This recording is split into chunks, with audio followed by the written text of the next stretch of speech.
بسم اللہ الرحمن الرحیم۔ السلام علیکم ناظرین، امام زین العابدین کا اصل نام علی ابن حسین علیہ السلام، کنیت ابو محمد اور لقب زین العابدین تھا۔ آپ کو امام سجاد کے نام سے بھی یاد کیا جاتا ہے۔ آپ امام علی مقام امام حسین علیہ السلام کے بیٹے اور آپ کی والدہ ماجدہ کا نام بی بی شاہر بانو تھا۔ امام زین العابدین کی ولادت بعض روایات کے مطابق 15 جمادی الاول اور بعض روایات کے مطابق 15 جمادی الثانی کو ہوئی، جبکہ سال ولادت 38 ہجری تھا۔ اس وقت ان کے دادا حضرت علی کرم اللہ وجہ الکریم عالم اسلام کے خلیفہ تھے۔ آپ کا نام آپ کے دادا کے نام پر علی رکھا گیا، جبکہ کنیت ابو محمد اور ابو قاسم رکھی گئی۔ ولادت کے چند دن بعد آپ کی والدہ کا انتقال ہو گیا، جس کے بعد آپ کی خالہ گیان بانو، جو محمد بن ابی بکر کی زوجہ تھی اور انہوں نے محمد بن ابی بکر کے انتقال کے بعد شادی نہیں کی تھی، انہوں نے آپ کی پرورش کی۔ 2 سال کی عمر میں آپ کے دادا حضرت علی کرم اللہ وجہ الکریم کو شہید کر دیا گیا۔ امام زین العابدین کا زاہد و تقوی مشہور تھا۔ وضو کے وقت آپ کا رنگ زرد ہو جاتا تھا۔ پوچھا گیا تو فرمایا کہ میرا تصور کامل اپنے خالق و معبود کی طرف ہوتا ہے اور اس کے جلال سے میری یہ حالت ہو جاتی ہے۔ نماز کی حالت یہ تھی کہ پاؤں کھڑے رہنے سے سوج جاتے اور رات جاگنے کی وجہ سے رنگ زرد رہتا تھا، اور نماز کے وقت آپ کا جسم لرزہ براندم ہوتا تھا۔ سجدوں کی کثرت کی وجہ سے آپ کا نام سید الساجدین اور امام سجاد پڑ گیا تھا۔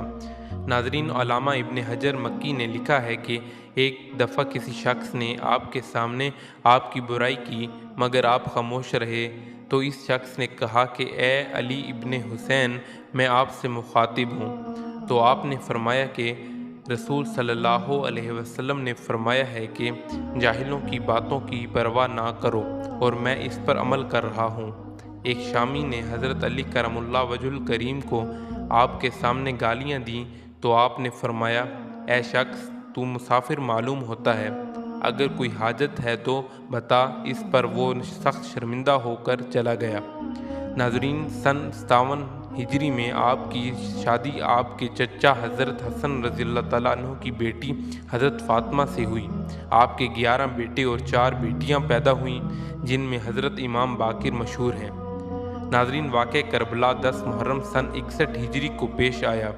28 رجب سن 60 ہجری کو امام زین العابدین اپنے والد امام حسین علیہ السلام کے ہمراہ مدینہ سے مکہ تشریف لائے، اور 8 ذی الحج سن 60 ہجری کو جب امام حسین علیہ السلام حج کو عمرہ سے بدل کر کربلا جانے لگے تو امام سجاد علیہ السلام بھی آپ کے ہمراہ تھے۔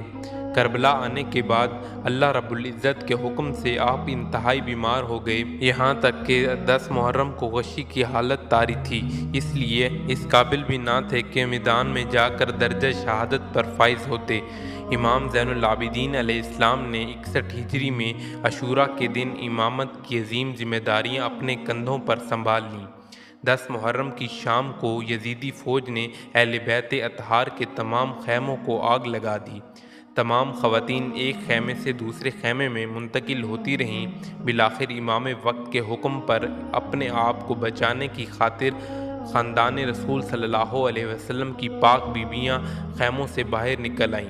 اس کے بعد تو ظلم کی انتہا ہو گئی۔ ناظرین، 11 محرم کو آپ کے اہل حرم کو بے کچاوا اونٹوں پر سوار کیا گیا اور امام کے گلے میں لوہے کا توق اور ہاتھوں میں ہتھکڑیاں اور پیروں میں بیڑیاں ڈال کر پہلے کوفہ اور بعد میں دمشق روانہ کیا گیا۔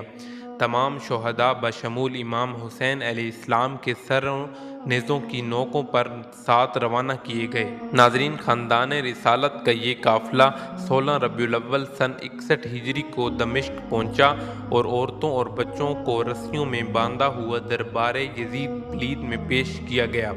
1 سال کی قید کی مشکلات سے سہ کر آپ 8 ربیع الاول سن 62 ہجری کو مدینہ واپس تشریف لائے، اور تمام عمر خاندان رسالت کی شہادت اور نبی کریم صلی اللہ علیہ وسلم کی آل کی بازار شام اور کوفہ میں کی گئی بے حرمتیوں پر گریہ کرتے رہے۔ آپ کی زیادہ تر زندگی عبادت اور گریہ میں گزری۔ وہ تمام ارشادات جو آپ کے دہن مبارک سے جاری ہوئے، وہ اعمال جو آپ نے انجام دیے، وہ دعائیں جو لب مبارک تک آئیں وہ مانا جاتی، اور راز و نیاز کی باتیں آج صحیفہ کاملہ کی شکل میں موجود ہیں۔ جب امام سجاد سے پوچھا جاتا کہ آپ کو کہاں پر زیادہ مصیبت کا سامنا کرنا پڑا، آپ رضی اللہ تعالیٰ عنہ آہ بھرتے اور کہتے الشام الشام الشام۔ کے بعض خطبات بہت مشہور ہیں۔ واقعہ کربلا کے بعد کوفہ میں آپ نے پہلے خدا کی حمد و ثنا اور حضرت محمد مصطفیٰ صلی اللہ علیہ وسلم کے ذکر و درود کے بعد کہا کہ اے لوگو، جو مجھے پہچانتا ہے وہ تو پہچانتا ہے، مگر جو نہیں پہچانتا وہ پہچان لے کہ میں علی ابن حسین ابن ابی طالب ہوں۔ میں اس کا فرزند ہوں جسے ساحل فرات پر پیاسا ذبح کر دیا گیا اور میں بغیر کفن و دفن چھوڑ دیا گیا۔ لوگوں، میں اس کا فرزند ہوں کہ جس کی بے حرمتیاں کی گئیں، جس کا سامان لوٹ لیا گیا، جس کے اہل و عیال قید کر دیے گئے، اور میرے بابا حسین ابن علی کی شہادت میرے فخر کے لیے کافی ہے۔ ناظرین، دمشق میں یزید کے دربار میں آپ نے جو مشہور خطبہ دیا، اس کا ایک حصہ کچھ یوں ہے کہ میں پسر زمزم و صفا ہوں، میں فرزند فاطمہ الزہرا ہوں، میں اس کا فرزند ہوں جسے پس گردن ذبح کیا گیا، میں اس کا فرزند ہوں جس کا سر نوک نیزہ پر بلند کیا گیا۔ ہمارے دوست روز قیامت سیر و سیاب ہوں گے اور ہمارے دشمن روز قیامت بدبختی میں ہوں گے۔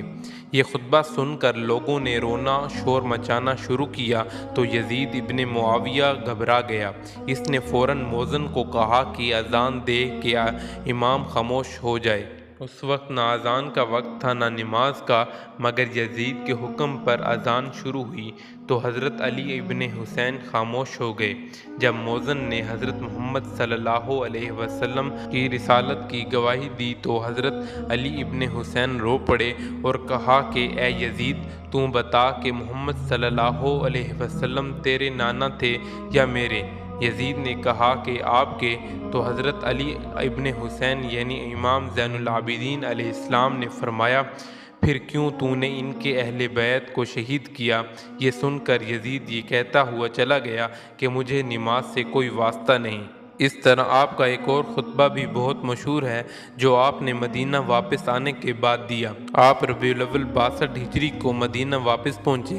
روضہ رسول صلی اللہ علیہ وسلم پر پہنچے تو قبر مطہر پر گال رگڑ کر چند اشعار پڑھ کر فریاد پیش کی، جن کا ترجمہ یوں ہے: میں آپ سے فریاد کرتا ہوں اے نانا، اے تمام رسولوں میں سب سے بہتر نانا، اے نانا، آپ کا محبوب حسین شہید کر دیا گیا اور آپ کی نسل تباہ و برباد کر دی گئی۔